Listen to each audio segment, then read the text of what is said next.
What are you doing?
Alright, so we are going to be having LagFree now against iWL, and the first match is going to be ZT against Biggest. Again, we're getting into the teams of players I'm a little bit less familiar with, but ZT, I believe, is like A-, and Biggest is up there, kind of same range. I think he's B+ or so, but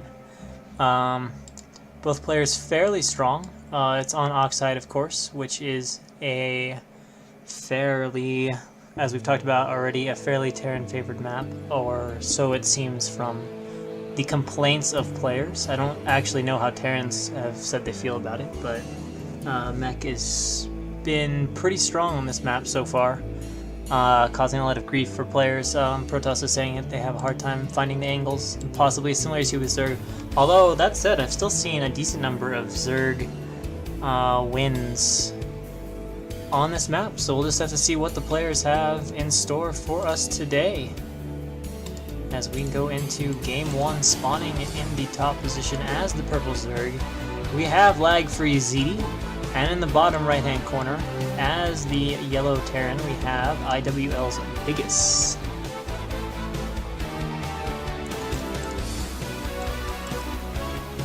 So Overlord going out to scout for ZT, as would be typical. In fact, I don't think I've ever seen a game where Zerg doesn't send their Overlord out to scout.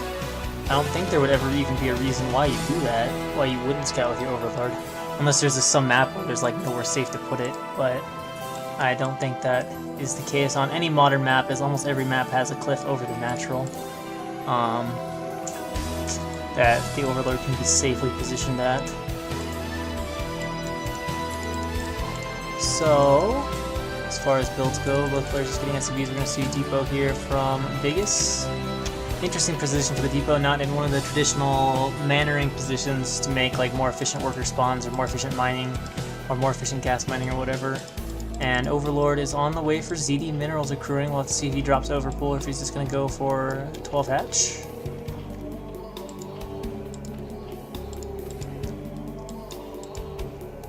And the SCV Scout heading out here for Biggest.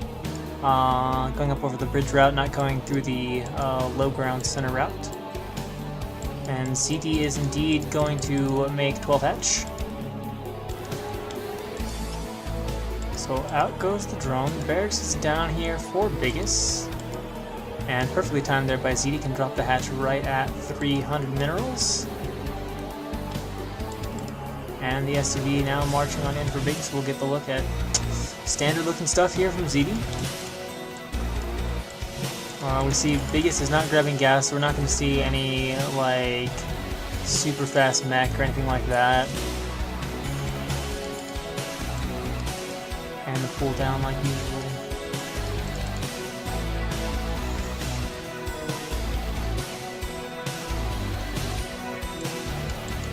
Second Overlord out for ZD, being positioned around the natural to spot for incoming Marines and or barracks, as there's nothing worse than having a bunker being allowed to finish right near your hatchery and then losing to a bunker rush just because you didn't have anything to spot it.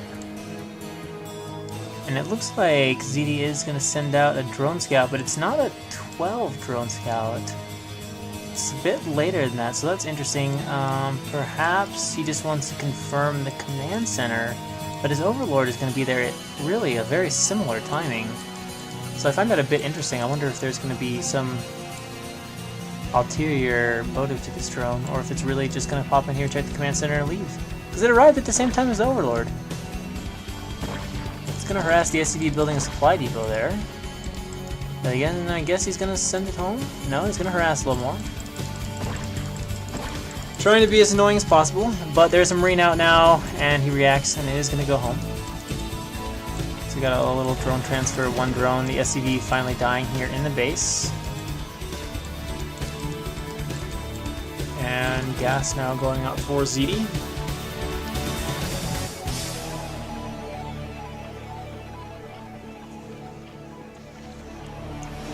And immediately drones to gas. Ling's going to come down here, sit at the front. Of course, with a bunker going up, Ling's definitely not going to do anything. Bunker is actually pretty far away from the command center. I mean, he has narrowed this gap down, but if Lings do make it by, it's going to be real easy for them to run into the base, as there's no covering of the ramp with the bunker. So once they're past the bunker, you know, there's not a lot you can do. Nice little block here, leaving only this one little gap. Of course, without speed though, no run-by will be attempted. Especially not with 3 Marines in the bunker. See Lair on the way for ZD. And second barracks down for Biggest. So we're gonna see, you know, a couple Raxes, Academy, eBay, and some tech. And now it looks like ZD doing a quick spread of his Lings to check for stuff roving around the map, although it's a little bit interesting simply because he's left. Oh, never mind, he still got the Overlord there. I blended with the clip. I was going to say it'd be pretty odd to like leave no vision, but no, vision is still there. And wait, are people saying the stream is down, or I'm a little bit confused? I see down, but I'm not sure what to make of that. I guess I'll assume if people tell me it's down that they can actually still hear me. Looks like ZD's actually popping a lot more Lings though right now. He's probably getting wing speed, yes he is, and the Spire on its way. So he's going to defend without Sunkens and just use kind of mass Lings. But I don't think the stream is down because I am watching my own feed of it and it is showing up for me. So I'm not sure what that's in reference to. Either way, ZD has a lot of Lings out on the map now. That's probably even more than a control group. 1, 2, 3, 4, 5, 6, 7, 8. Yeah, that's definitely a lot more than a control group. So this is pretty dangerous here for Biggest, who appears not to have his medics down yet. Oh, he doesn't have medics at all. Oh boy. ZD comes real soon. He could cause major problems, although Biggest is in a pretty good defending position. But man, that's a lot of Lings. I think he's hoping that Biggest will move out so he can just pick him off. Snipes the SCV off with a few of those lings, but Biggest is not going to move out, at least not until those 2 matches. And he's probably hoping that Biggest moves out, he can confidently crush Biggest as he moves out, and then from that point, run in and try to end the game fast, or kill off all the turrets or whatever. Scan goes down, you can see all the larvae being saved. Spire goes up. Interestingly enough, Biggest is not moving out, so he's either scanned that there's a lot of lings, or from a scan he notices the drone count seems a bit low, or something of the sort, as he is just sitting tight in his natural.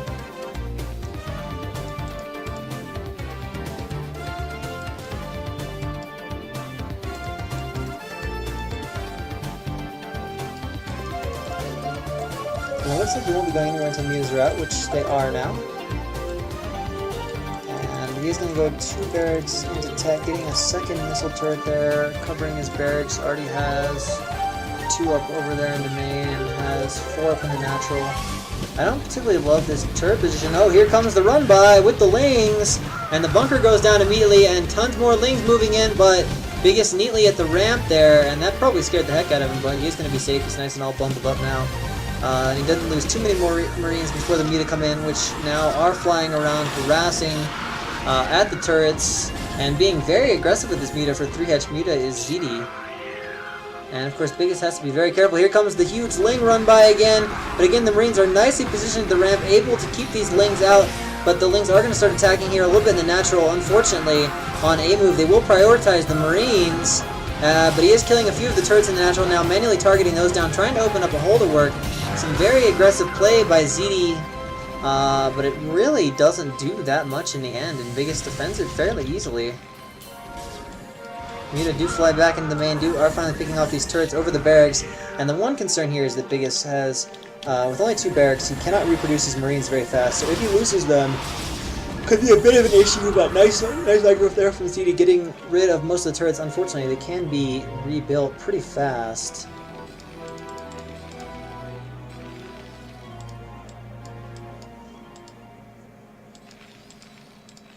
Science vessel on the way now for Biggest though, so he's going to have the vessels out pretty fast for obvious reasons.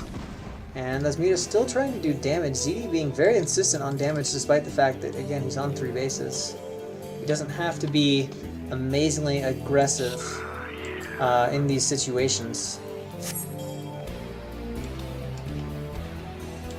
And again, the Muta from ZD flying in, picks up another Marine, but decides he's really not going to stay there and fight.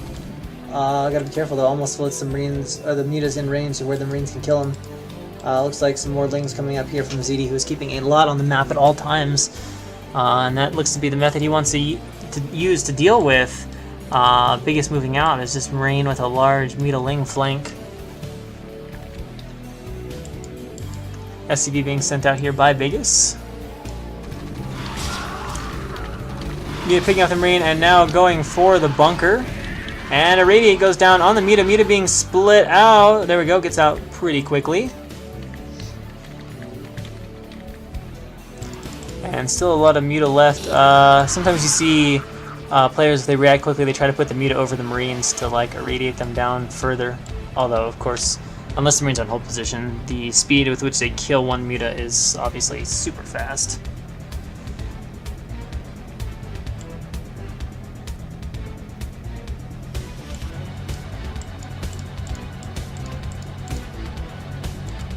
And it looks like a lot of Zerglings right now coming out from ZD, who seems to be going, well, he's finally getting Hydra. He's either not started Lurker or he just got it. We gotta wait and see what happens with these Hydra.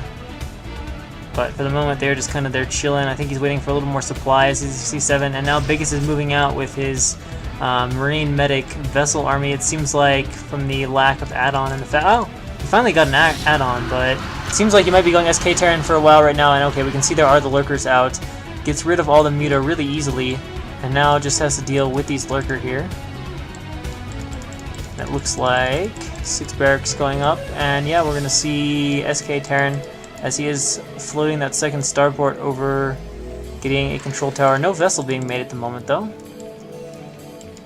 So lots of Irradiate going to be available on the map for ZD. or for Biggest. And Lurker Ling for ZD moving around. Is he going to threaten backstab to try to slow this down at all? Or is he going to actually commit to backstab? Either way, has ZD left enough at home? He's sunkening up. He's bringing a few Lurkers over here. I like this decision to sunken up. That'll make it much more difficult for the Marines to split and come through. A few Lings running in, discovering the position of the army. Now ZD is going to move into motion and go for the backstab. So here we go, lots of Lurker Ling running in. Biggest has the science vessels in position, but we can see, I believe that's a Nidus Canal that is up. But Biggest is going to be forced to multitask big time on 2 fronts. And he has irradiated most of the Lurkers over here, but there is the Nidus Canal, which... Oh, it doesn't have an opening. Needs an opening, or else he can't ferry units through there real quick. And it looks like the backstab cleaned up effortlessly in the meantime, and now Biggest is going to try to punch his way through. One set of vessels does get scourged. Lurkers coming in from behind. Biggest will need to spread, which he is doing, and it's good and fast, and very few Marines die. And it looks like Biggest has access to the third, and this situation not good for ZD. He's targeted Nidus Canal, which does not have the other end, so it doesn't even matter. The Nidus goes down. The third will fall from Biggest. ZD is focusing on these counterattacks, but with just Lings, he's not going to get anything done at all. So he has lost his third, and Biggest firmly in control of this game now. More than double supply. Lurkers burrowing, trying to trap the Marines back in here. But with just one Lurker alive, the Marines can actually just run right through. Ling reinforcements coming, but it won't do anything against this group of Marine medic on its own. The Lurker can try to come through, but it really doesn't matter. And Biggest with a large Marine medic rally, although suddenly seems to realize stuff is going to come through the center. Moving now to intercept it. He has found it, and he's going to force a cancel on these Lurker eggs. So ZD, just everything is not going his way today. Actually, this egg is doing a pretty good job living. 1-1 upgrades against 1... Well, the Ling's dying too fast to even check the upgrades. But we know there's 1 carapace. There we go. 1-0 Lings. Scourge being picked off over here. And ZD trying to re-expand to top right. Fleet of Scourge heading for the vessels, but they gotta be careful of the Marines here. Air Defiler's out, Consume is done, so ZD can probably hold on for a while. No signs of a mech transition from Biggest, although there is a CC being made. And now moving up here. Now with all these vessels, you can irradiate Defilers really fast. And really get rid of the Defiler count quickly. Whoop. So there's a Dark Swarm up, and Biggest is forced to pause here. Gonna have to wait for that to go away. More Lurkers being brought forward. Another Dark Swarm goes down. Biggest pulls back nicely from that. And Scourge, but a nice intercept there. Keeps all his vessels alive. Interestingly not irradiating. Oh, he doesn't have enough money or enough energy for irradiate. So that's why. And Biggest sending a group of Marines over here, which will find this base. No Nidus Canal, so I don't think it'll be possible without a bunch of Lings for him to scramble into position in time. So yeah. ZD is going to lose this base. Actually, he's trying to move units out now as he realizes it's been spotted. No Zerg will be coming up. But now he has to deal with this little army, which is going to buy time for this army to do what it came here to do, which is to try and snipe this Nexus. Oddly enough, he's bringing back everything here to fight here. Oh, God. Little bit of a miscontrol there by Biggest, who loses all of that. But he has quite probably bought enough time for these Marines to kill off that hatchery. And oh, picks the drone going out, and there's only 2 Lurkers there. You could actually spread and go for that, but probably worried about Dark Swarm. He will get that hatchery, so ZD being kept on 2 bases, and Biggest right now is just plowing through ZD like it's nothing. Here comes one last Mutaling Force. There seems to be no Lurkers in here. Does get 1 vessel, but... Man, look at all those Marines back at home, too. That is an incredible number of units for Biggest.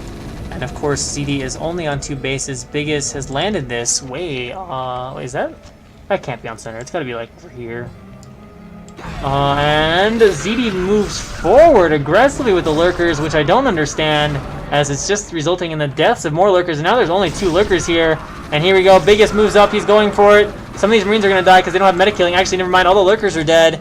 And ZD can only say GG. And Biggest puts it up 1-0 in favor of iWL.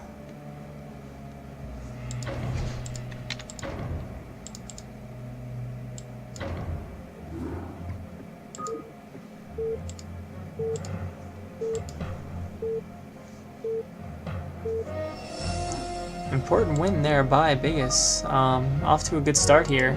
And of course, in this next game, we are going to have Sacred from LagFree, no, from iWL, and Gundan from LagFree. Gundan is a Protoss player. And, of course, our Zerg, as you all know, is Sacred, who I think is around B level.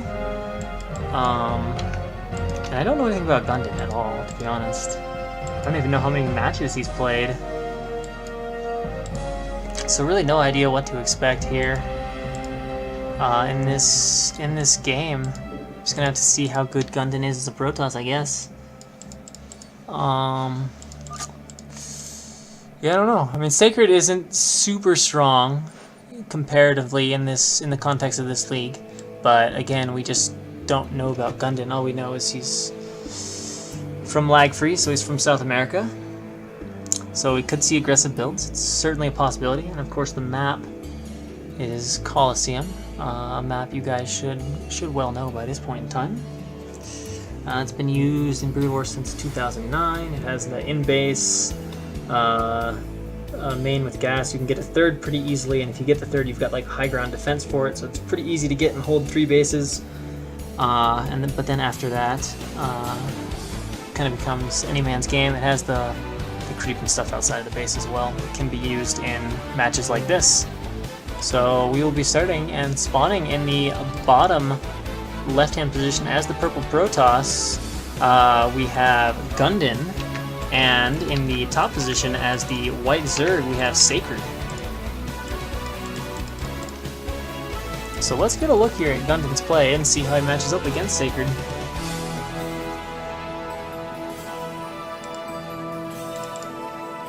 Overlord going out for Sacred in the wrong direction, but actually, wait. That's kind of a strange direction. Usually you scout towards closest natural, which is right here. If you reveal the map, the natural's right here, so it's a bit of an interesting scouting direction from Sacred. Not that there's necessarily anything quote-unquote wrong with it, but it would not be your most typical scouting direction. And out goes the probe for Gundan.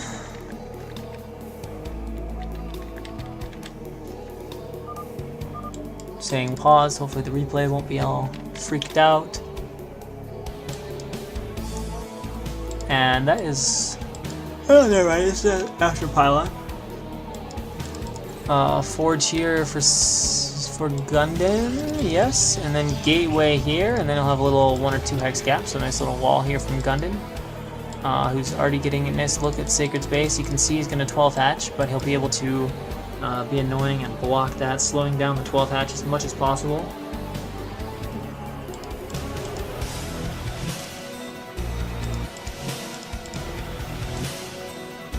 And the probe mining a few of the backdoor minerals, just to be obnoxious, be like, haha, I stole 8 of your minerals, what now, sucker?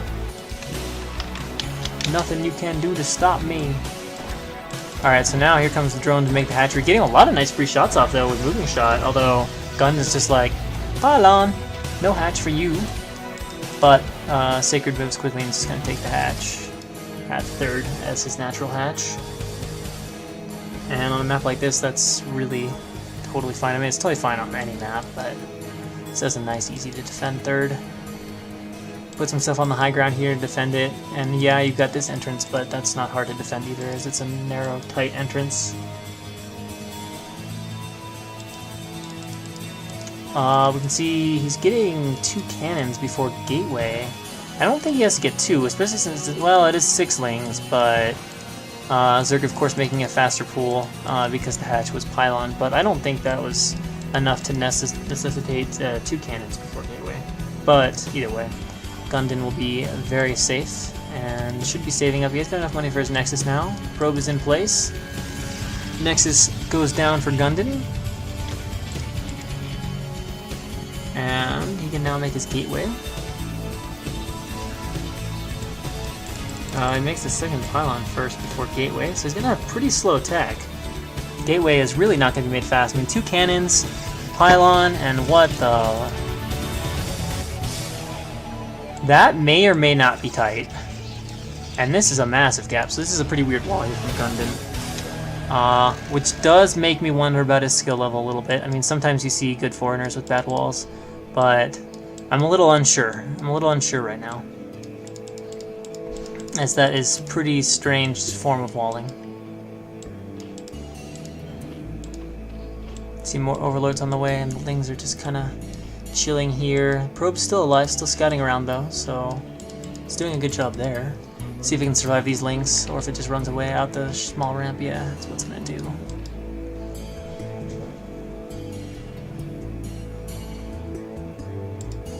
It's being chased by one Ling, and the other Ling's being put into blocking position so that Gundin cannot get in. And Gundin with the probe transfer to the back door. Oh, that's really well timed. Nice, nice, nice. One was already carrying minerals, so it was trying to run around too fast, but Gundin does notice and sends it back.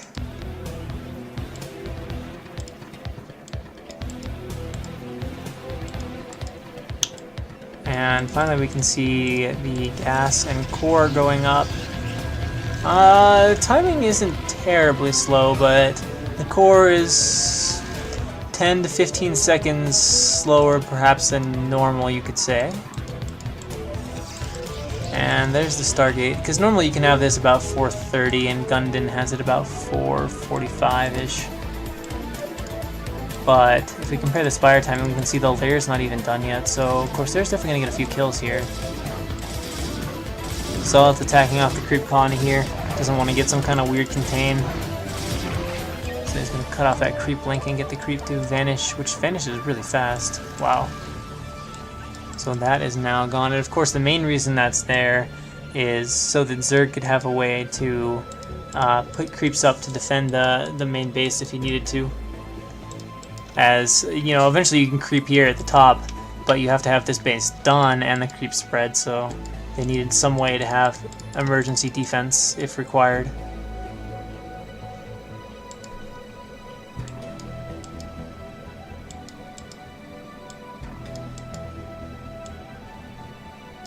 And now it looks like Sacred, having made about 12 Lings or so, can maybe just surround these Zealots, as they have no +1, and he's going for it, although he's not getting much of a surround right now at all. And we'll see how the control is for Gundin so far. It's not that great, but he is scared and running back to his cannons. Can Sacred trap one of the Zealots? No, he cannot. So all four do make it away safely, and now outflies the lone Corsair at a really late timing. I would have thought that would have been faster. We can see the Spire is only just nearing completion, Hydra Den being made back in the main. Corsair can definitely get a few kills. There we go, finally going to start getting a kill. And we can see a few pairs of Scourge, the Hydra Den, and Gundin again pushing out now with Zealots. He has started his +1 upgrade. At this point in time, he's getting leg speed though, so he's going to have a non-+1 Zealots, but it's going to be from 5 gateways. So it's going to be a lot of Zealots here playing aggressive game against Sacred. Although Sacred is starting, he's actually not starting Hydra production yet, but he is up to 3 to 4 hatches. Actually, that's a pretty good response then. No, he's got 5 hatches. So Gundin, though, is going to have a lot of Zealots here to pressure with, and a lot of reinforcements as well with these 5 gateways. He's delaying his archives for this, and it's just going to put on a lot of +1, or not +1, but Zealot aggression. +1 about halfway. Evo Chamber, Carapace. Oh, it's +1 Hydra missiles, so we know he's going to transition into Hydra. But his Lings are not going to be that good, and he's probably going to be surprised. Like, both players are not noticing. Gundin could have killed like 10 Lings for free, and Sacred probably could have tried to save them, but can't. So here come a bunch of Zealots, and they're on a great angle to just get in there and start attacking this. The SimCity is not very strong here for Sacred, so these Zealots may be a huge problem, especially with no Hydras out. They are popping at a pretty good time. Lots of Lings running in. I don't know if this is enough units for Gundin right now, but there are going to be some serious reinforcements. No, it looks like there are way too many Lings, and the +1 isn't done, so just pure Ling is going to clean this up for now. Gundin is using a few of the Zealots in the back here to pick off drones, but it is going to be cleaned up fairly easily here by Sacred. Gundam still holds the supply lead, and he's going to have a lot of Zealot reinforcements, but he didn't kill off everything the way he needed. Had those been +1 Zealots, the situation likely would have been a lot different, which makes me a little bit surprised he didn't get the +1. Supply's pretty close now, and Gundam seemingly a bit concerned about a counterattack, adding another cannon. Interesting. Oh, he doesn't have a pylon. I was going to say, interesting he's not adding a high ground cannon, but it looks like the Zealots here is trying to fight against Ling Hydra, but it's too much. They're being forced to run away. Needs another round or two of the Zealots. Panic Dark Templars being made from a few of his gateways, getting High Templar out now. And from the archives, you can see Storm is about halfway done.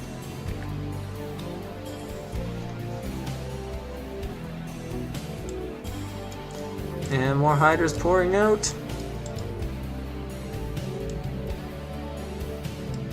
And oh, TT. Oh, it actually attacks the Hydra.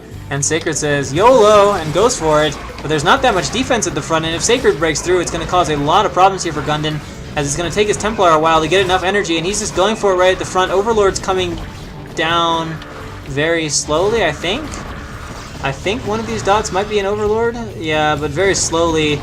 He's got one of the cannons. He's got both of the cannons now, so the front gate is down, and we'll see if he continues the Hydra Flood. There we go. We have high ground cannons finally being started from Gundam. It is a pretty good map for defending Hydra Bus. Nice backing up by the Hydra there to bait the DT into the Overlord range. Able to pick that off. And now cannons are being remade here for Gundam. But will it be enough in time? Sacred is definitely just pumping large numbers of Hydra. The Templar does have Storm, but is it just a lone Templar? And yeah, it kind of seems like it actually. So we'll see if he baits this, if he expects this. Oh, he eats a lot of it. Storm doing a lot of damage, softening those Hydras up significantly, but again, it's going to be a lot of reinforcements. Bit interesting he doesn't have all of his hatcheries already rallied to the front, as he can continue to pressure this as much as he wants. Gundam finally getting more cannons up, but still has just that one Templar to rely on. And now we have a lot of Zealots pushing out. I'm not sure if that's the right decision against 5 Hatch Hydra production, but Sacred is not connecting his units up very well, and allowing Gundam Zealots to be pretty effective. DT is picked off, and now he can just micro against the Zealots or maybe just run away. But Sacred seems a little bit disconnected here. He needs to kind of join up his armies, and then he can resume pressuring. But this might have bought enough time for Gundam to get a few more Templars out, regenerate that energy, and kind of stabilize at the front base and be okay. We can see behind this he's actually going to try to take a third.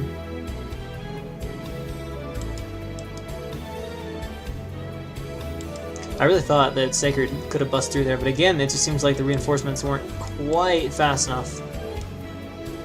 And now Gundam kind of gathering up his stuff outside the front. Has only Zealots, but Zealot Templar, but it's fine because there's only Hydra right now out from Sacred. Although he's got a lot of them now, he's got 2 or 3 groups. If he brings all of his Hydra forward, no sign of Lurker yet. And even a few Dragoons popping out here for Gundam.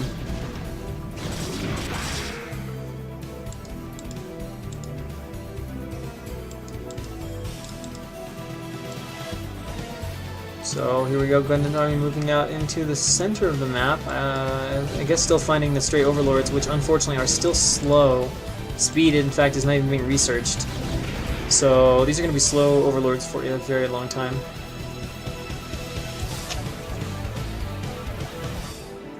And there we go, now Gundam getting even more Templar in this army. That's probably what he's waiting for, is just Templar and a little more energy. A little bit of a meta transition here for Sacred, hoping to kill the Templar for Gundam. We'll see if this sparks some Corsair production. So far it has not, but a lot of damage being done. There we go, Corsairs will start now. And there is one already out, of course. Needs to be careful though not to lose it. Bring the goons up to help defend, acting as those temporary cannons.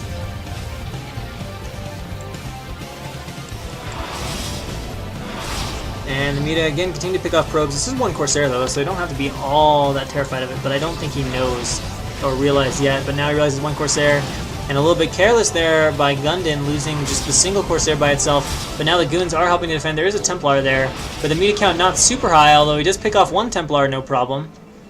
So nice job there by Sacred. And if he can continue to pick off Templar, he can keep the army of Gundam to the point where it's non-threatening and Mass Hydra can hold it off. But if the army gets Templar, then he's going to start to have major issues. But the army size definitely growing, about 40 supply up here for Gundam. And here we go, Muta swinging around towards the bottom base. And they will camp the cannon there. He's microing against one cannon, which is not really necessary. There we go. Down goes the cannon. The probes again forced to pull, so nice job here delaying a lot of mining time as well for Gundin. But the issue is Sacred doesn't have a third base or a fourth base of his own.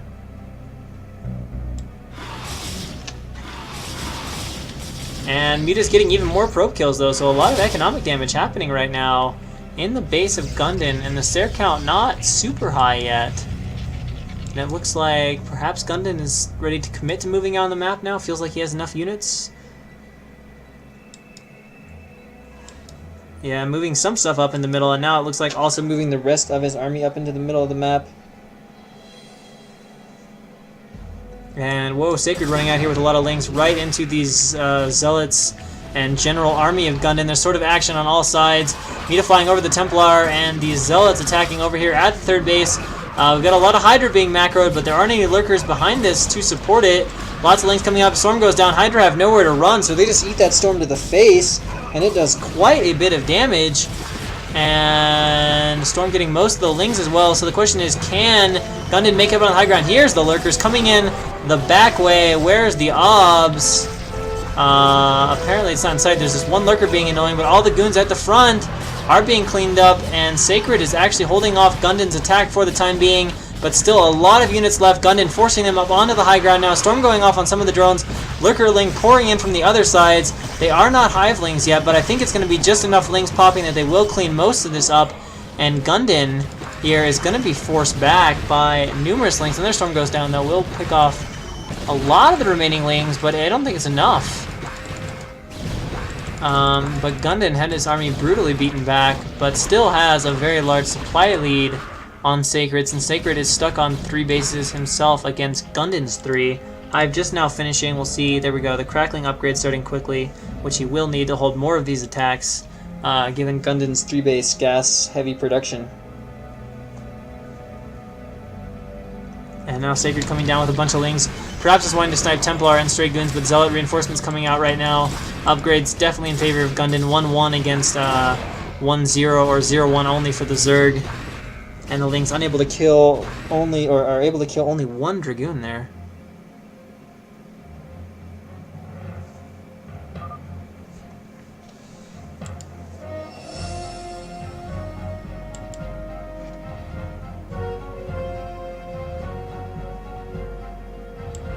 And Gundin actually taking a 4th base. An annoying pesky ling is going to come over here, but Zealots are on top of this, chasing it over, so they'll be able to get rid of that dude. There we go, it is picked off. And at the same time, Sacred moves over to take his 4th base, but with Sacred's 4th base being at the same timing of Protoss's 4th base, the situation not looking all that rosy for Sacred, especially given the large difference in supply as well. 69 supply against 133 supply. So even after some time to stabilize, still pretty much double supply here for Gundin.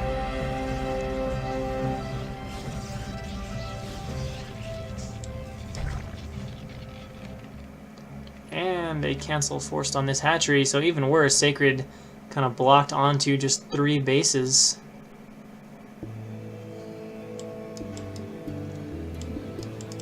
Whereas Gundin going up to 4. Oh, another drone that was being sent out is picked off. And Sacred has amassed a decent army of Lurkerling, which it looks like he's going to use to camp these 3 bases. But is Gundin just going to run in here? It's going to be like, I've got this, man. I got like 4 bases. Alright, so there we go. We've got goons at the front. So this is much better control here from Gundin, as goons do eat the Lurkers alive. The lings are going to need to be sent in. How will the storms be? Apparently, they're not coming so far. And the Lurkers also moving forward. Ling's getting off a lot of free hits as the army retreats here from Gundin, and Sacred is going to push this way back. Oh my god, this stuff is so juicy for a storm though. It's packed up, and the Lurkers are being really clumped, but I think Gundin is just not comfortable with his army size. I don't know why storms aren't being dropped though. They could be so lethal right now against all this. Oh, there's not enough energy, that's why. And a nice little split of the army. The Templar unfortunately walking the wrong way. The Lings will finally eat up these Dragoons, and Sacred is going to push Gundin back for a little while, as Gundin's army remains pretty small for the moment. Here comes another Ob, so we will be able to see the Lurkers again at least. And Sacred moving across the map now to attack Gundin's 4th.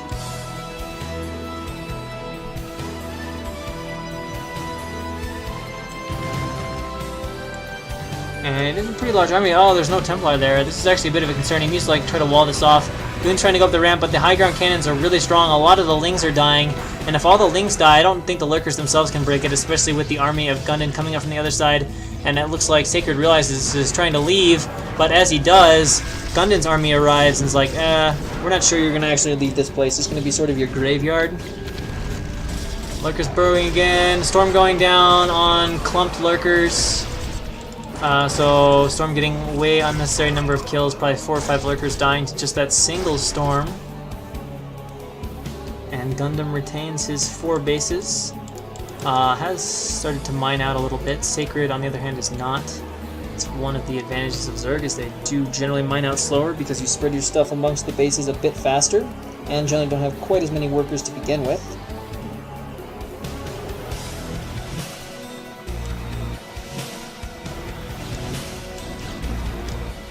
So a bunch of Zerglings fighting a couple of Dragoons in the middle. Gundam has 2-1. Zerg also has 2-1, so Zerg is actually caught up in upgrades. Gundam probably having a few moments here where his forges haven't been spinning continuously. And a bunch of Lings actually catching an Archon off isolated. And again, no storms, but again, Sacred burrows the Lurkers massively in a clump. But the army of Gundam, well, with the Archon support, it might be enough to clean up all these Lings. And it looks like, yes, indeed, it will be able to. There are still the issue of these Lurkers. But the way Sacred is burrowing, all Gundam needs is a few storms, and he can get rid of all of these Lurkers from Sacred. Gundam sending a small portion of his army over here, again going to prevent the 4th base from Sacred from going up, while he just macros away at home.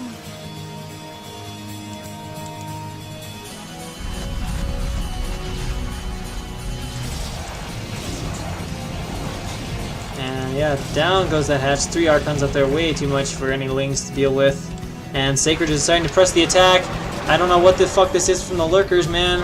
Super burrowed, and it was just the last gasp attack, and Sacred can only say GG. And Gundam ties it up 1-1.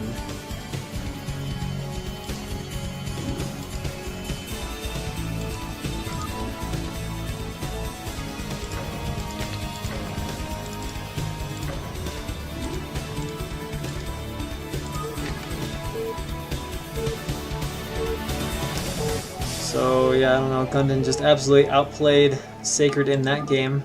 And of course, in our next game, we will be having Ace against Handy. And I don't think there's any doubt here who the favored player is, as Ace is a strong former, I believe, actually A-rank Zerg, and Handy is merely like B+, I think.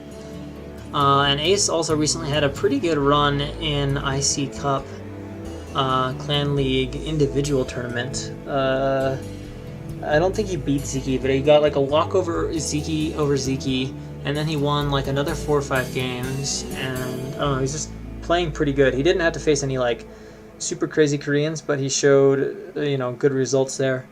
So if that carries over to here, I expect we'll see Ace winning this game quite easily. Of course, the map is Outsider, so that always presents some opportunities for really wacky, sort of crazy playstyles that can throw players off, like we saw Draw lose to Protoss on here, or lose to Terran on here, who did mass drops and just caught him unprepared and ended up taking a game that way. So Outsider can make for some weird upsets if players come with a really well-prepared build. And I guess with that, it's time to begin this game. So spawning in the bottom position as our Brown Terran, we have LagFree's Handy, and in the top position as our Blue Zerg, we have iWL's Ace.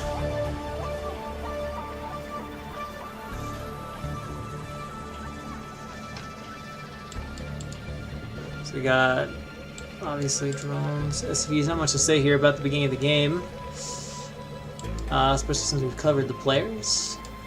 But I will say I'm curious to see if anyone has a nice prepared strategy. Unfortunately, it seems like something we don't see as much in the foreign scene anymore is people that have taken the time to really prepare something map-specific and like creative. I'm still waiting to see something really cool on Outsider. but I don't really see anyone playing Outsider as like the way it can be played. A lot of times I'm just seeing kind of this implicit agreement that we're going to play, you know, kind of a center game and just play it sort of normal. Whereas then you have the possibility to do like a bunch of drop play and be like dropping everywhere or whatever. But we haven't seen that. We do have forward 8 racks though here from Handy, so we're going to have some early aggression. And against, I think, overpull here from Ace. So I don't think any serious damage will be dealt by this 8 racks. And Handy's sending the SB out to scout, but it is going to go to the wrong base.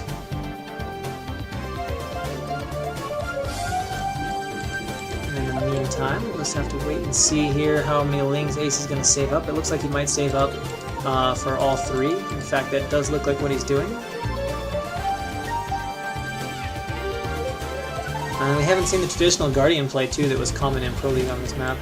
Actually, it looks like he might only make 1 pair, 2 pair of Lings. Will he make a 3rd pair? It seems the answer is indeed yes.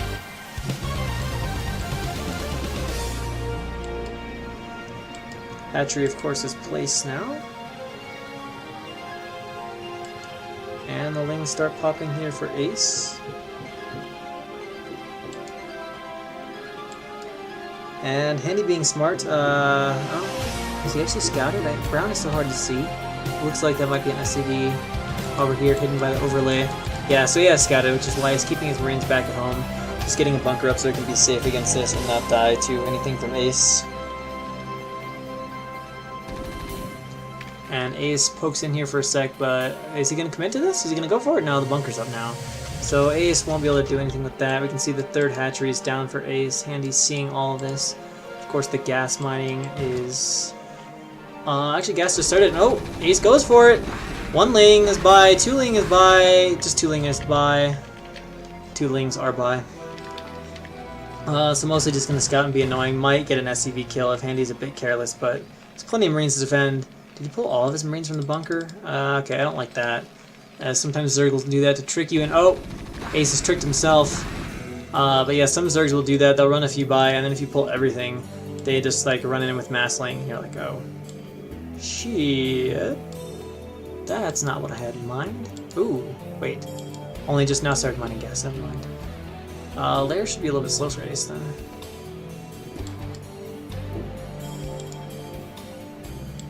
And oh, look at this! Look at this! No CC. So it's going to be some sort of sunken bust coming up here from Handy. Obviously going to need the gas. Oh god. Oh god, the Imbinus! It might be scouted by Ace though. With this floating Overlord. And the Marines very much out of position to stop this guy. So yeah, no way they're going to stop this Overlord from seeing these barracks. That's not what I want to do. I want to make sure Ace is seeing this all. Yep. Yep. Sees both barracks. He's like, I wonder. I think I know what you're doing. Marines moving up across the map right now. Lings need to get out and hurry. Oh god. Oh shit. Never mind, the Marines have stopped. I thought this was going to be like an oh shit moment. Does he know? Yeah, okay. Oh, never mind, there was already a sunken here. It was just hidden by an Overlord. Never mind. Ace was not that scared. As 1 sunken can easily fight off like 6 Marines. Particularly if you pull the drones at all.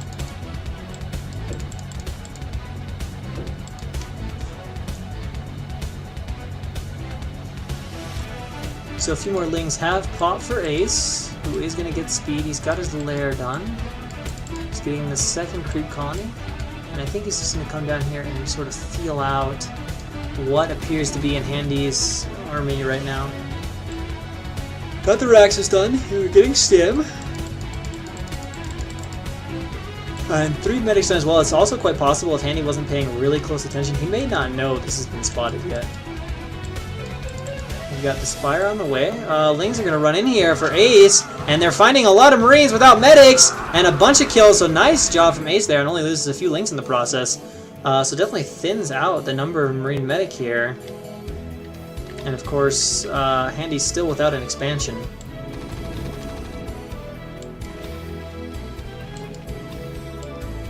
And Ace is just running around with his Lings, constantly dancing around, threatening. Oh, gotta be careful not to get careless with those Marines and chase after the Lings.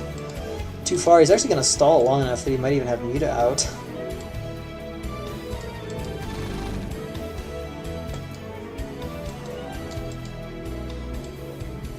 Ace just constantly threatening the possibility of run by here, and now Handy moves across the map. Ling's running in, but there are way too many Marine Medics for Ace to deal with. We can see a third Sunken going up.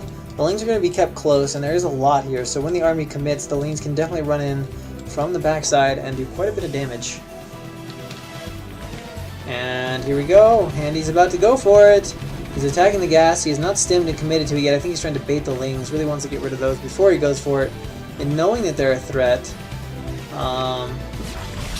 Here we go. Stim. Here we go. Here comes the bust. The Marines are going in. Ace will come in here at some point from the backside with the Lings. First Sunken is down. Lings coming in now from the backside. Can the Marines get it all? I don't know. The Muta are popping at a pretty good time. A few of the Sunken are in range. And it looks like Ace will defend this just fine as the Marine count now very low. And with the Muta coming out, he will be able to pick them off one by one. Oops. A little bit of miscontrol there from Ace. As he fails to pick off a Marine there, just takes a little bit extra damage. And now Ace is going to be way ahead. He has held off the threatening attack from Handy, who without another base is going to be very handicapped. Still has a large army, but there's nothing right now in the main to defend. He can just go bomb all the SCVs, which is exactly what he's doing. And Handy is just going to go for the counterattack. He has no way to defend the SCVs, so he's just going to have to leave them here to die. And Ace is adding more Sunkens. He has Muta out. He probably just needs to add one or two more.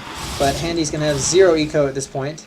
Honestly, Ace could just camp with the Muta if he wants. You can see Handy gathering everything up. He's got to wait on his medics, which is just giving Ace more time. Fourth Sunken Colony being morphed. The SCVs pretty much are done with. Handy now decides to run, which I don't really understand. And here comes the bus. Marines charging in right now. Mutaling runs forward, lots of Mutaling, and 4 Sunken Colonies. Will Handy pull back? There we go. He is pulling back, but it's too many units. And Ace has this. Handy says GG. And the score goes 2-1 in favor of iWL. Rep is continuing on for a while after the GG. And he still hasn't left the game. Is this the premature GG tactic? I don't know, because like everything's dead.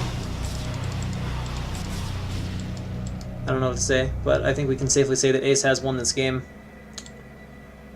This is the GG into don't leave the game tactic.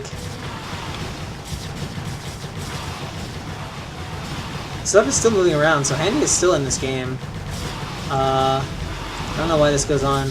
Does he actually stay for elimination? What the fuck?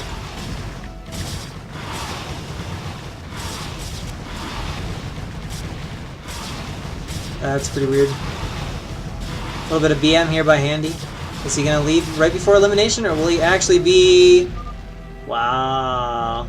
I wonder if he just said GG and left his PC, or if he was intentionally being BM.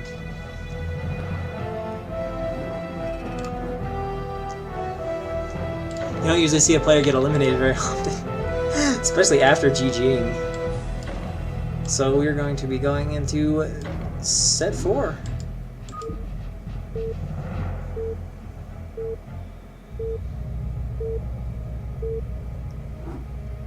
Which of course will be on Overwatch, as every set 4 has been, and it is going to be Artanis.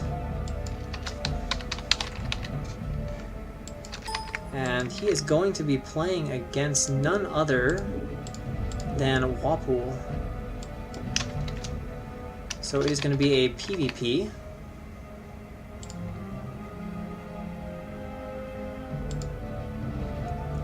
And the map is Overwatch. Artanis, pretty solid player. I think he's done decently too. He's won a few games so far in STL. And Wapul, I'm not sure on Wapul's record. How well he has done so far. Kind of a newer guy, not someone whose name has been like in the headlines for a long period of time. So I'm not sure how he is done. And of course the map is Overwatch, the 2-player map designed by Freakling. Or I'm pretty sure it's Freakling. I sometimes confuse the map makers, but I know Freakling has made a lot of the maps that are considered better than the others.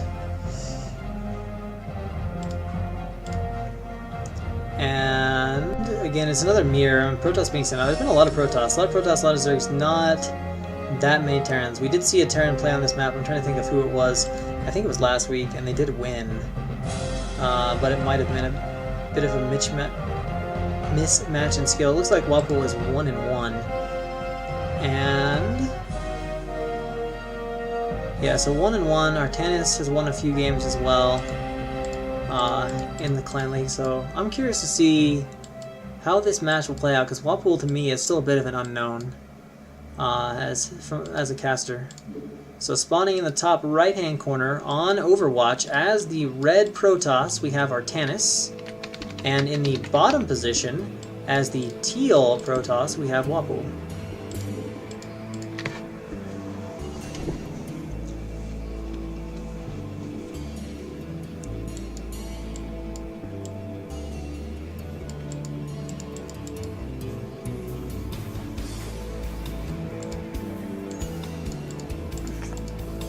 No super fast probes, so nobody gonna be like trying to cheese each other to death.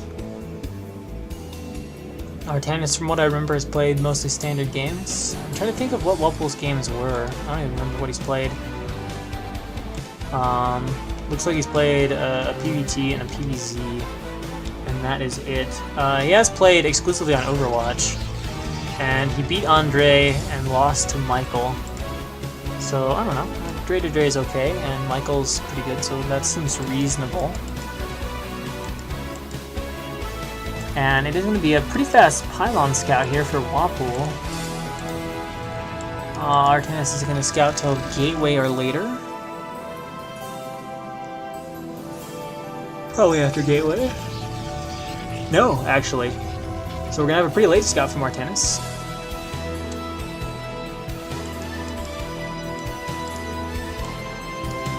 And given how early the probe is sent out, he'll have plenty of potential for harass, mana pyloning, any sort of obnoxious probe behavior. Although he's starting with the pylon attack, it looks like Artanis will send his probe to just kind of say, hey, off the pylon, man. Can't just stay there and camp that. And now the probe from Wapu dealing back, Artanis is committing to chasing it with a probe? Wow, that's a bit interesting. So the probe is being chased around by Artanis' probe, a bit odd.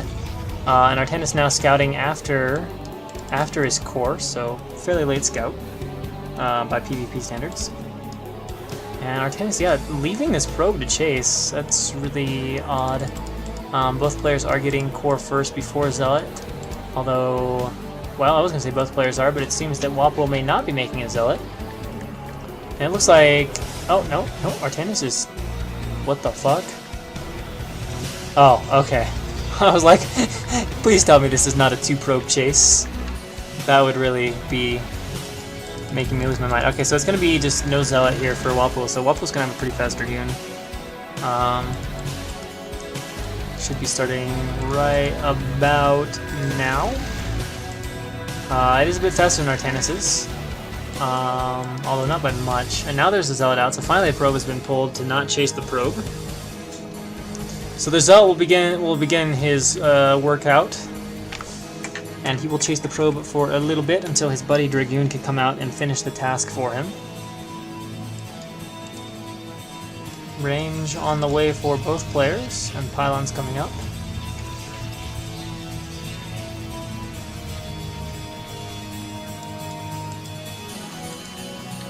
And here comes the Dragoon. Is he gonna kill the probe? One shot away.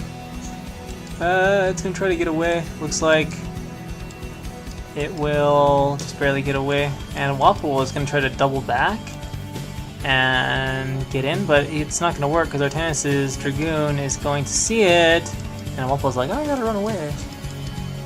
So we're gonna have Dragoon fight in the middle. Who gets first shot? First shot goes to Wapu. At some point here, Artanis will have to retreat, given that. And actually the probe getting a few hits. Artanis staying a little bit too long.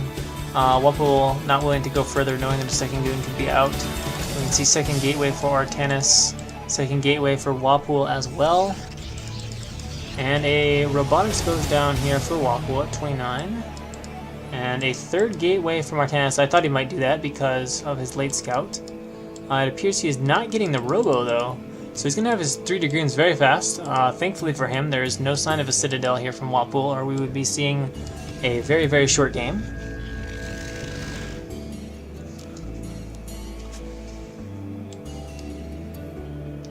But Artanis comfortable, I guess, that Wapol is not going to make that DT, and it's going to work out for him. Some spotting pylons being made at the edges of the base. And, oh, I thought that probe was going to get by there for a sec, just the way it looked on the mini-map. But 3 goons obviously not going to get a probe past that. In fact, 3 goons can actually one-shot a probe. Robotics finishing. Looks like he's going to go obs first. Or is he going to make a shuttle? No, he's going to go obs first. Alright, so Artanis will probably wait for one more round of goons and then move out. Interesting that he has this ramp perfectly blocked, but is still leaving 2 goons to block the inside of his ramp.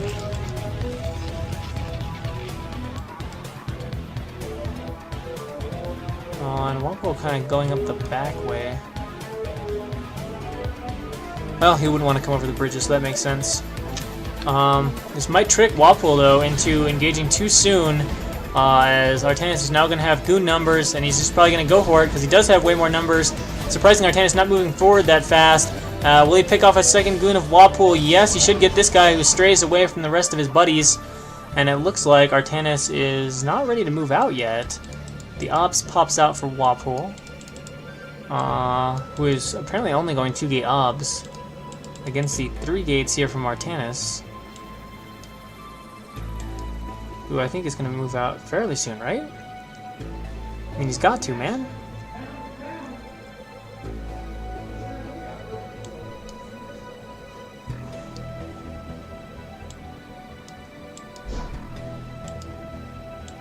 Zealot walks on top of the high ground, and a bunch of goons moving forward. Yeah, Mutisk, in response to what you're saying about there being spoilers from the tournament thread, that's just the submitted lineups. So it could still be 4-0, and even though there's 7 games listed, it would just be a 4-0. The last 3 wouldn't be played, so it doesn't give away any spoilers at all. Like, just because you see games going to ace match doesn't actually mean they'll go to ace match. It's just the lineups are submitted by the captains beforehand. Alright, so what is the goon count? What are the goon counts? 1, 2, 3, 4, we got 6, we got 10 against 4, 8, 12. We got about 12 goons here and a few zealots. So definitely more units, although there's 4 gates now up for Wapol. So I don't actually know if Artanis will be able to bust in here with his 3 gate, as he has waited quite a long time with this. He's got more goons coming in though, although Wapol is in a very strong defensive position. Probe's now being transferred, and here we go. Artanis going for big attack. Definitely needs this to work out for him, but I don't know if he has the numbers to commit to this, and he is going to walk forward, target firing as best he can, and will he get it done? It looks like there's not much target firing from Wapol, oddly enough. Artanis just needs to keep target firing as he tries to bust in here. More goons are coming to reinforce.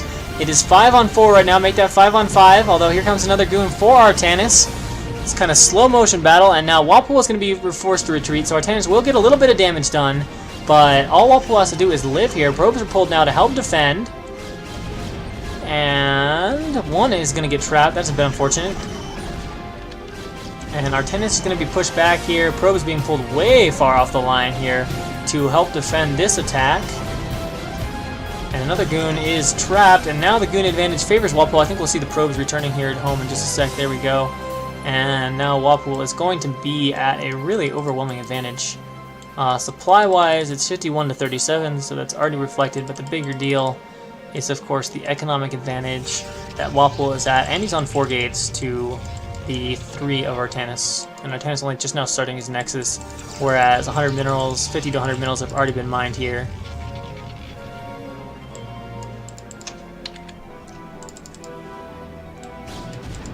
Oh, the observer for Artanis getting killed off now by Wapul. And you can see the minerals per minute is already 150 higher for Wapul than Artanis, and that is only going to increase with time. Supply almost doubling now for Wapul. Artanis is actually forced to make zealots. Wapul adding in a few zealots of his own, sending his obs over there to check what Artanis has. More and more zealots coming out. There's going to be leg speed here pretty soon, so I think we're going to see some sort of kind of legs goon attack that will probably present big issues for Artanis, as Wapul had a unit advantage coming out of that and is on 4-gate production, and he's making zealots. They actually come and spawn a little bit faster than dragoons do. At the moment, Artanis is not even making units, so yeah, Wapul is going to gain a huge unit advantage here. I mean, the supplies are about to double. Well, maybe they won't quite double yet. It's hard to tell, because Artanis is finally getting his natural up.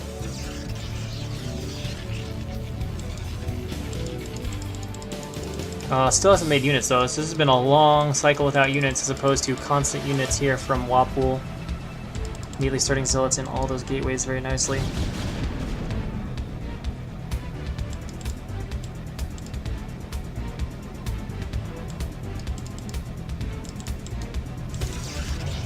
Getting a forge actually up. He needs another pylon building. Might suffer a small supply block here at 90 supply, as he does not seem to have the pylon. And looking at the army size, we've got probably about 8 zealots. We've got 12 goons or so against just 6 goons and 3 zealots. So yeah, army massively bigger from Wapul, and there's a good chance this is going to be a 1A, 2A victory here for Wapul. But we'll see. Supply advantage is about 30 in favor of Wapul. Now we see the minerals per minute really kicking in. 400 more per minute for Wapul. Dramatic difference. And I assume Wapul is going to go up over the high ground. We can see DT is headed out. That's going to be close. Oh! the observer gets wind of it. DT is actually... Oh, yeah, then Artanis is like, no, I shouldn't do that. So Artanis is trying to move up on the high ground. Oh, he's tried to go for Templar. Is he going to have a storm? Yes, he is. Does he have it finished, though? Looks like he does. But Wapul's attack is a little bit miscoordinated. Artanis is trying to move into as defensive a position as possible. But here comes the battle. If there's a storm... Oh, he didn't research it, so that's not going to be any storms. And the goon count way higher for Wapul. The DT is actually just going to die to the cannon harmlessly, and Artanis indeed has to GG. And it is a 1A, 2A, 3A victory, and the series becomes tied 2-2 going into set 5.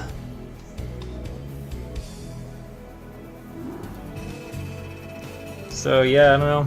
Artanis, the way he did that, ended up kind of all in with that 3-gate, but he gave Wapul enough time that Wapul had expanded and gotten to 4 gates, so wasn't able to get the damage he needed done.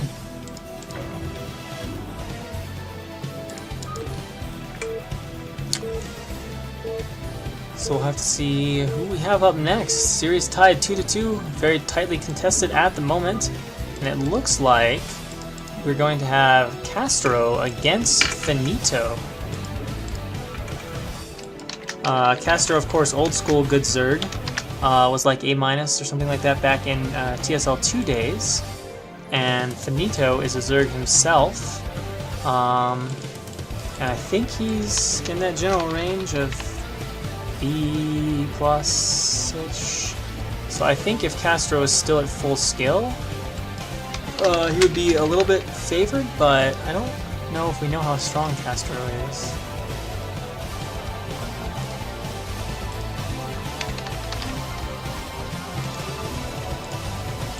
I'm gonna try to see if there's any stats on Finito, so we can get an idea of this player, or even where he's from. He's from Russia, actually. He's listed, I think, as Russian. RO is Russia, right? He has 10 games. He's 50% in them. He's 50% in ZVZ as well. I'm trying to see if these games are recent, though. No, they're mostly Gambit's Cup games. He's played only once in STL. And he lost in that game to Dragon, who has actually been pretty hot of lately, so... I don't know if we can say too much about Finito's skill, and same thing with Castro, we just don't really know what to expect. Map is Tau Cross, it's a 3-player map, so we got a little bit of rotational symmetry. Oftentimes one player ends up with a scouting advantage as they get to scout first, which is quite nice. And it's a non-ramped map, so possibly a little bit more difficult for Zergling defense, as Zerglings bug out less through a flat choke than they do through the narrow ramp choke. So I guess with that in mind, we can get into the game and see what the players have in store for us today. So on the left side, in the middle position, as our orange Zerg, we have LagFree's Castro. And in the bottom position, as the brown Zerg, from iWL, we have Finito, who says, "Before you was good." So the question, I guess, is he still good? Both players are actually going to scout incorrectly with their Overlord, so we're not going to have the rotational symmetry imba really come into play here.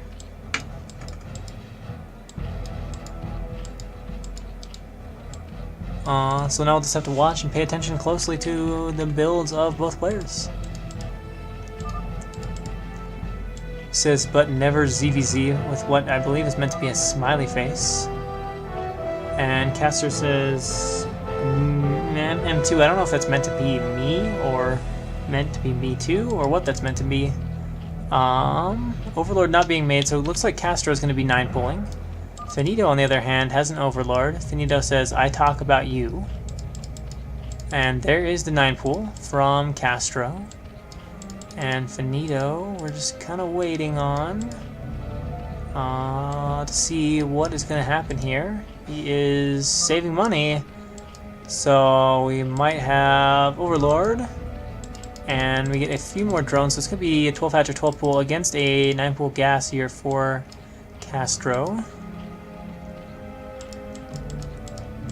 And it is going to be 12 pool, so that is a little bit more defensive, particularly if 9 pool speed is what Castro elects to do. Apparently Finito thinks Castro is going to do a Hydra style, which would be pretty entertaining if he did. It doesn't really work at Korean levels, but at foreign levels, Hydra can be good. Finito trying to ask, what are you doing now? He is quite curious. And the answer is, he's doing 9 pool. And we're going to wait to see what it's going to be. 9 pool speed. Since he's taking guys off gas, I think. Yes, indeed. Whoa. That was a bit of a mouse fail.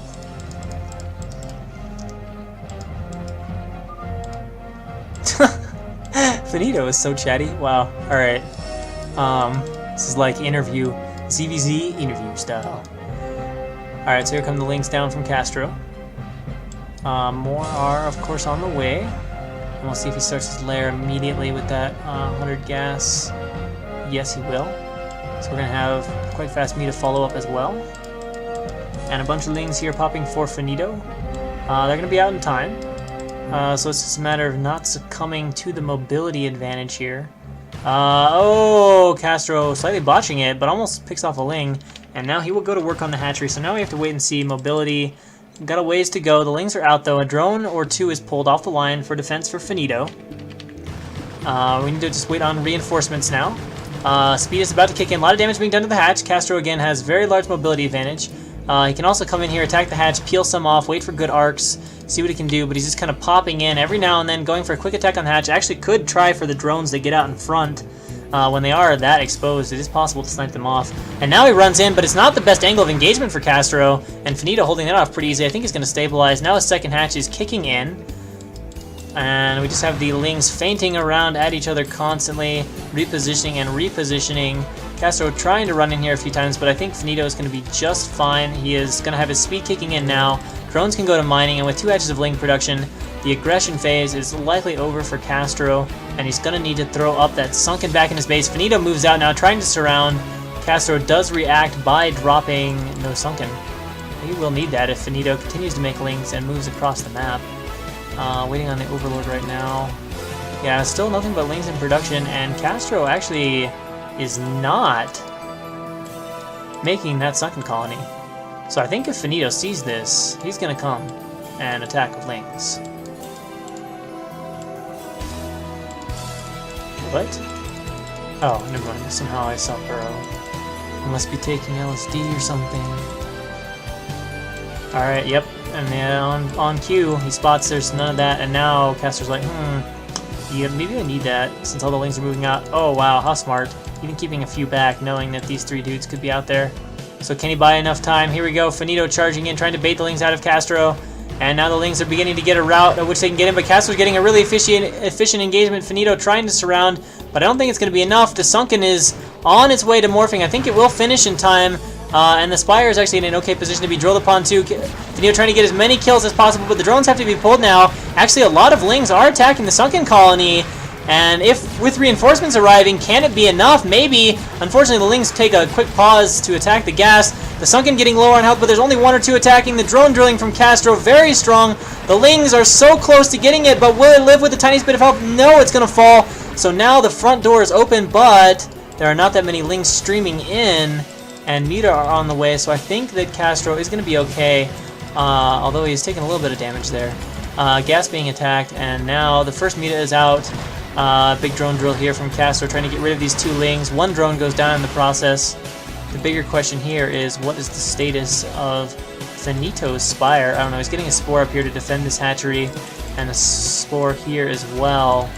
I like the Spore, it's nicely positioned. It won't protect gas mining, which over the cliff can be shut down here by Castro. But no, he will need to morph them soon, though. He can keep the Muta busy for a while, though, as he runs around here with the lings, going for another drone, gets it. He's getting a lot of kills. Castro actually being forced to make a few Zerglings to help fight against this, as his Muta count is not high enough. Trying to re-drone a little bit behind this, but more and more lings popping in here. Really, Finito liking to attack this gas. And Finito goes for another drone, but Castro runs it away pretty nicely. And Finito decides now that Castro is making drones. He's going to pop a load of drones himself. And Castro moving down with that 1 ling. Finito needs to make a few lings or something, or he'd just have issues if Castro sent 1 or 2 down. Oh, Castro trying to make something, but gets blocked. He has to bring his drones down there to get the group colony to go.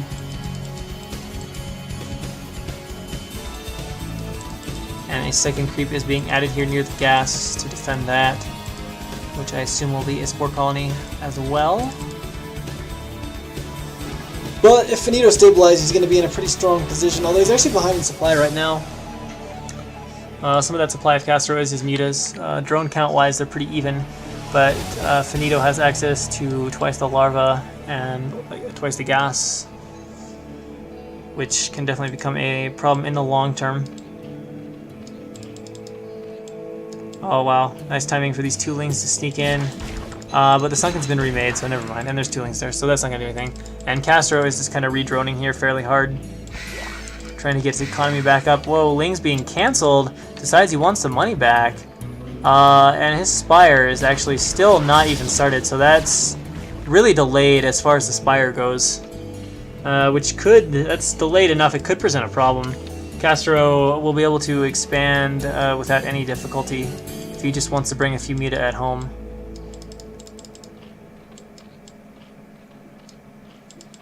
Castro trying to harass the gas, but he doesn't really have enough Muta to do it.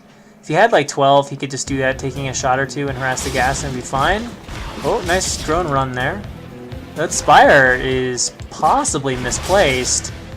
If he can get right back here from the very bottom, he might be able to get some free shots off that. He's getting the drones here at the natural, doing a lot of damage to Finito, and actually even finds a place to park his Muta.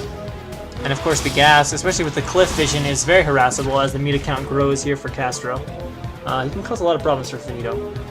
And Castro surprisingly had a very large supply advantage, and it looks like he is going to come out now and put down his hatchery, knowing that the Spire is a long ways from being done. And not that many minerals saved up here for Finito.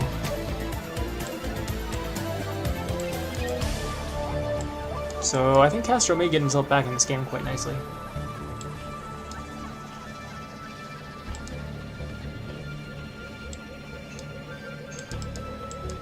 Drone count 1, 2, 3, 4, 5, 6, 7, 8, 9, 10, 11, 12, 13. 13 drones or so plus the ones on gas. 5, 6, 7, 8, 9, 10. It looks like 11 or 12 for Castro plus the ones on gas, so maybe 1 more drone for Finito right now. Does have access to the second gas, but is not currently mining any Vespian. And we do have a single Ling here moving across the map, which is spotted by Castro. I'll probably stop with... I was going to use these Lings just to chase it around. Sending everything back for one Ling, a bit interesting.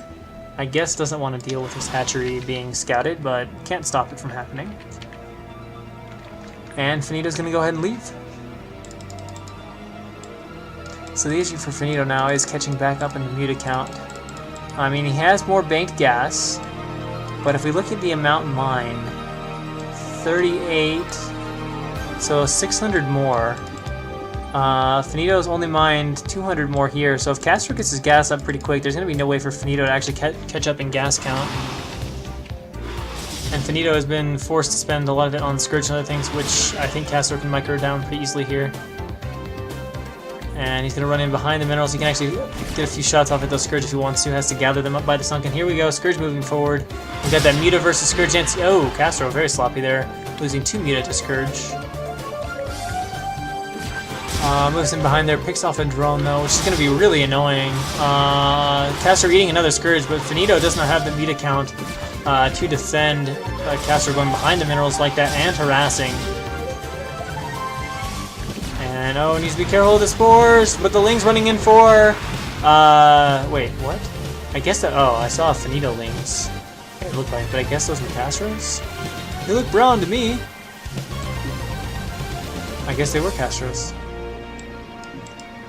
I believe a drone did die, though, in the making of this film.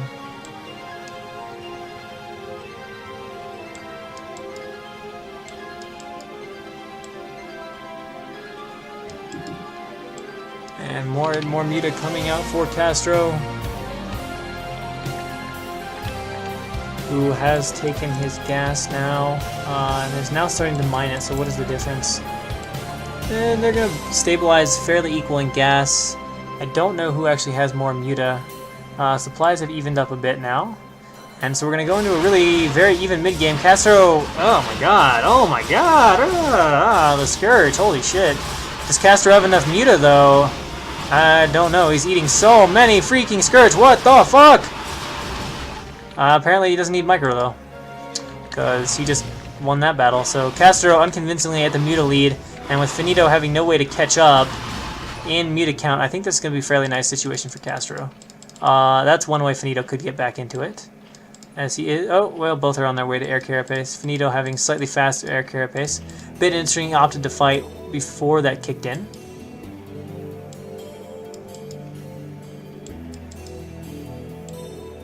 And here come 2 more Lings from Castro running in. There's only 1 Muta out, but there's also a Ling out.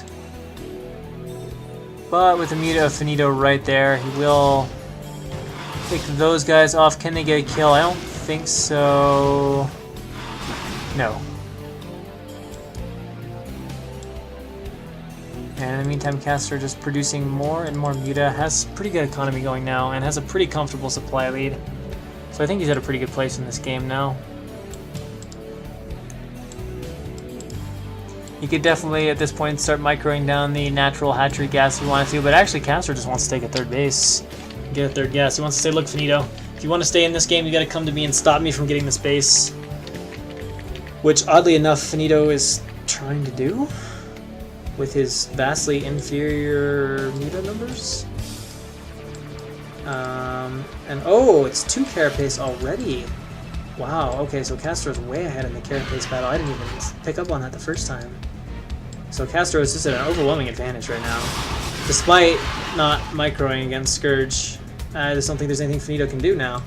He has no air army. He's got like no Muta, and yeah, I guess that's it.